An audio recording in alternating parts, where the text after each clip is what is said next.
I got my master's in library science. Oh, yeah. And I used in elementary school. I read to the 3rd and 4th grade and taught the 5th and 6th grade how to use the library. And when it came to reading stories to the 3rd and 4th grade, pure ham. I brought my favorite book home. It's called George. And George is a big dog, and he had a big family, and he got in trouble with every one of them. And they would announce and demand and yell, "This dog must go." Well, it all turned out right. But when I yelled, I yelled. Talk about giving the kids incentive to read. They just rushed to the shelf to get one book. So when I retired, I wrote it home again.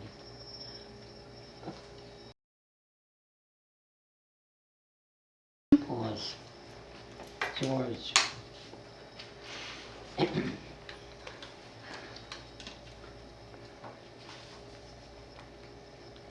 A dog went to live with a family.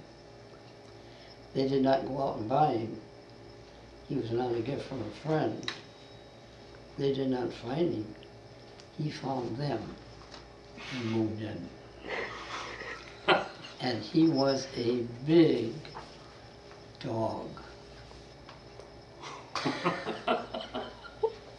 And they were a big family. There was Ma and Pa and Grandma and Grump. There was Alice and Benjamin and Little Enemy and Willie.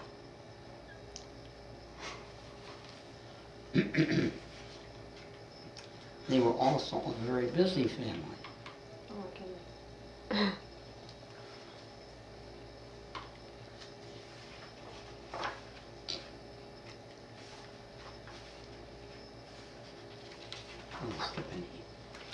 One day, Grandma went out fishing in her little boat, and the big dog went along. He was not invited, he just went. And he leaned too far over the side, and the little boat turned over, and Grandma lost her fishing rod, and her oars, and her oarlocks, and her bait box, and she had to swim all the way home. And she was simply furious. "This dog must go," she announced. But the rest of the family was too busy to pay much attention. And certainly the big dog did not pay any attention at all, because he liked it there, and it was his home.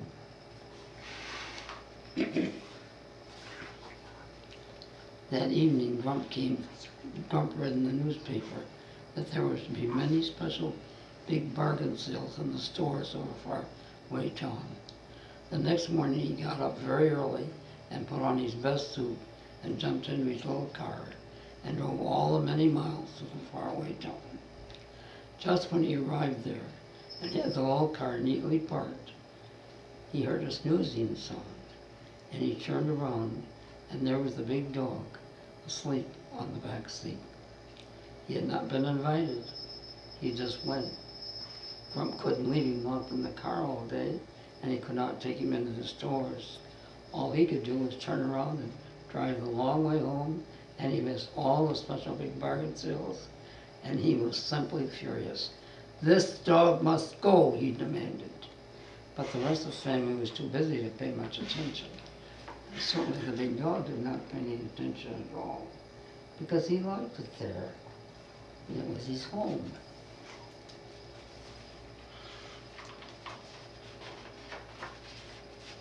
The next day, Ma was late in getting ready to go to her office in the city. She had to run and jump onto the very last car of the train just as it was pulling out of the railroad station. She hurried down the aisle, hearing everyone laugh as she went by. She looked down to see if she was still wearing her nightgown, or had forgotten to put on her shoes or to take off her apron. When she turned around to see if she was wearing her hat backwards, she found out why they were laughing. Because there was the big dog paddling along close behind her. The conductor came and pulled the emergency rope, and the train came to an emergency stop, and Ma had to get off and walk the dog all the way home. She never did get to work that day, and she was simply furious. "This dog must go," she stamped. But the rest of the family was too busy to pay much attention. And certainly the big dog did not pay any attention at all, because he liked it there, and it was his home.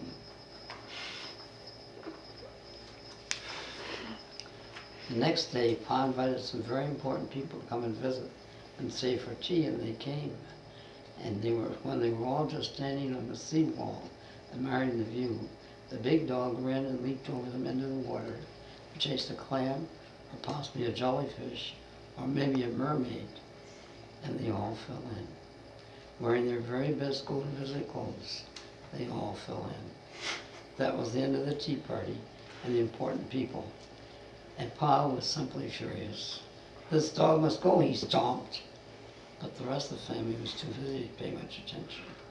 And certainly the big dog did not pay any attention at all, because he liked it there, and it was his home.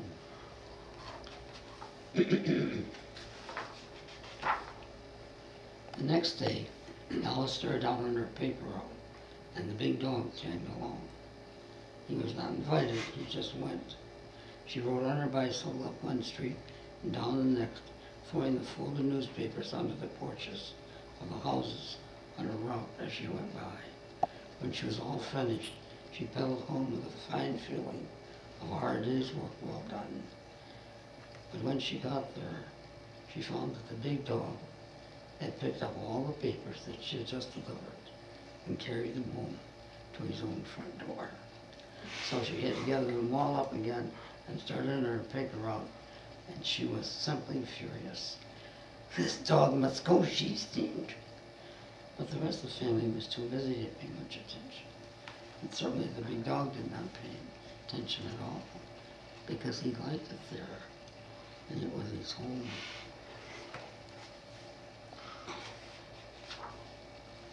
The next morning, Willie got up early to work in his flower garden. Willie had a beautiful garden where he worked real hard all the hot summer. The flowers grow tall and bloom full and bright. He planned to take them to the Danbury Fair in hopes that they would earn a prize ribbon there. But he found that in the night, the big dog had dug deep holes and buried big donuts right in the middle of his best bed of mummies, which is the quick way to say chrysanthemums. The dog had not been invited. He just went. He just dug.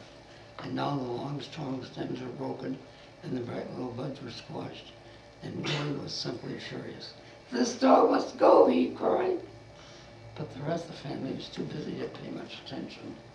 And certainly the big dog did not pay any attention at all, because he liked it there, and it was his home.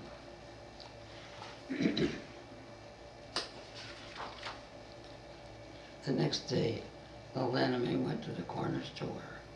She took with her all her allowance that she had been saving for many weeks to buy a baseball and a catcher's mitt. And the big dog went along. He was not invited. He just went. He followed her into the store, and there he got one of the big box of bonbons, and he got one of the big box of chocolate cherries, and he got one of the big box of jelly beans, and he got one of the big box of gumdrops, and galloped out of the store, bigger than ever. Well, Anna May had to use all her money to pay for what he'd eaten. She did not have any left of baseball or the catcher's mitt, and she was simply furious. This dog must go, little Anime sputtered. But the rest of the family was too busy to pay much attention. And certainly the big dog did not pay any attention at all, because he liked it there, and it was his home. The next afternoon, Benjamin and his club, called the Silent Six, were sitting in their secret clubhouse, high, high in the branches of a huge oak tree. When evening came and it was time to climb down, they found that their rope ladder to the ground was gone. The big dog had pulled it down, and the Silent Six had to shout and yell and hoot and howl until the fire department came with hook and ladder and hauled them down. And Benjamin was simply furious. This dog must go, he howled. But the rest of the family was too busy to pay much attention. And certainly the big dog did not pay any attention at all, because he liked it there, and it was his home.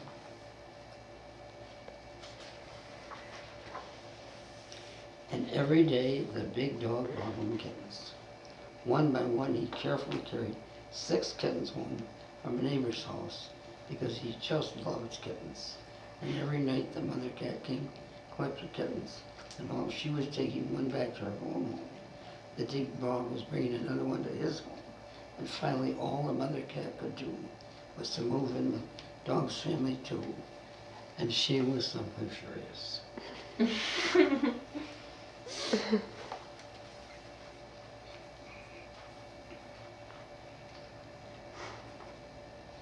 Also, every clear Monday, the big dog had a fine game of tug-of-war with the clothes on the neighbor's Caldwell, and the neighbors were simply furious.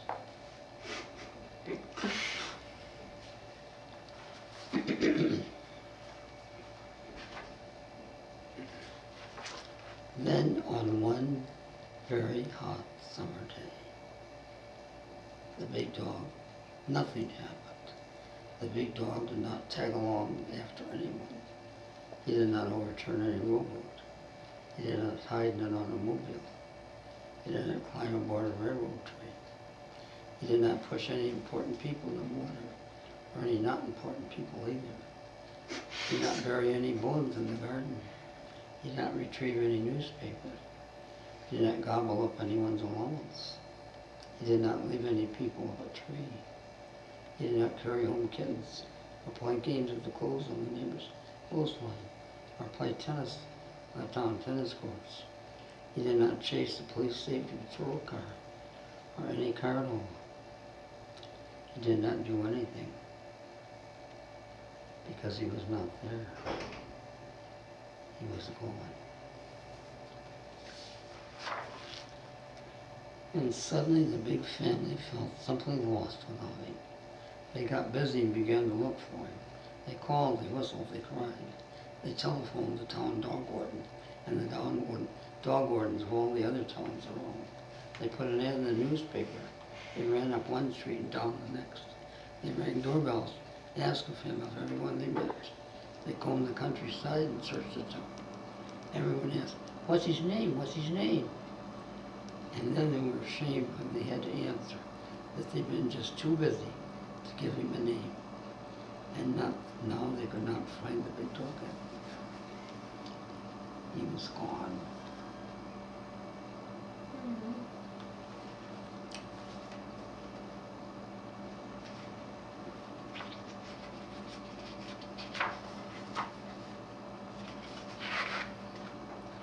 The neighbors helped him search, and the policeman who drove the police safety patrol car, and the people in the town cleaned the toilets. I read that book.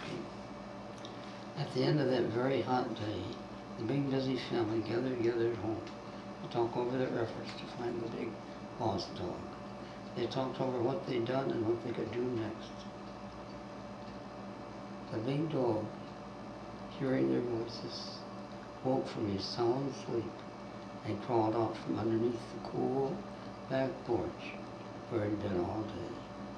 He yawned and stretched and yawned again and crawled out of the deep, cool hole he had dug in the dark earth underneath the porch and ambled into the house. They were all astonished to see him. They all rushed to greet him. Ma hugged him, and Pa squeezed him, and Grandma patted him, and Crump petted him, Alice cozied him, and Benjamin cuddled him, Bell Anneman scolded him, and Willie kissed him, and they gave him a name. They named him George. And they all just loved him. The big dog did not know what all the fuss was about, because he didn't know he'd been lost. And the big family did not know he had not been lost, so they begged him not to be lost again. The big dog did not understand their words. Of course, he didn't know what they meant. They were saying what they were usually too busy to say. They were saying that they loved him, which of course he'd always known, because that was why he liked it there, and why it was his home. Yay! Very nice, Grandma. That was